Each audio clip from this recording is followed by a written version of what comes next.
Ore, ka menduar gjatë këture për çdo gjë, çdo person. Këtu në Poloni, në një qytet që nuk mendoj që është qytet turistik, se më duket qytet i vogël, po shikoj çfarë po shikoj. Ka ndarë ai xhaxhi këtu ku të vinë këto shpendët, si pelikan duke të rosa të ndryshme dhe vetëm aty lejohet të notosh ku është rrethuar që normalisht mos të prishin qetësinë e kafshëve shpendëve. Nuk ka fare shazlloni, ka vetëm rër të pastruar ku njerëzit kanë ardhur pa paguar asgjë. Aty më tutje kemi xhaxha që po shikojnë kush mund të mbytet apo jo që t'i shpëtojnë, pra safeguards, asi di çfarë quhen, garojtë e shpëtimin.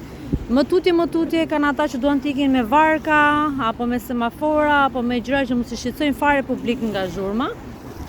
Mua aty, nëse shikoni, është playground i falas, ke dhe palestër falas aty, vajta unë për ata ushtrime. Pastaj në anën tjetër që mos i bezdisim me tymra, kemi zgarat falas ku njerëzit mund vinë bëjnë piknik, bëjnë zgara, hanë kebasa këtu në Poloni.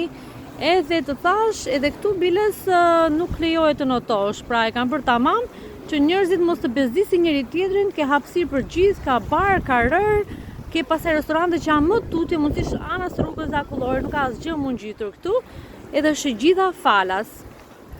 Ndërkohë që unë kam ftuar kushërinjtë e burrit polak të vinë në Shqipëri dhe mendoj që do keni shok kur të marrin vesh që kudo që të vemi ne do paguajmë për shazllone, do paguajmë për çdo gjë dhe nuk ka playground falas përveç se të vesh në një lokal apo kafene, nuk ka park falas përveç se të vesh nga Volga aty, jo nga Volga, më falni, do jemi në Vlorë në lungomare, ku do vim për një shëtitje aty kur zërse s'ka pemë fare, zërse s'ka lojra fare pa pagesë, pra vetëm do paguajnë.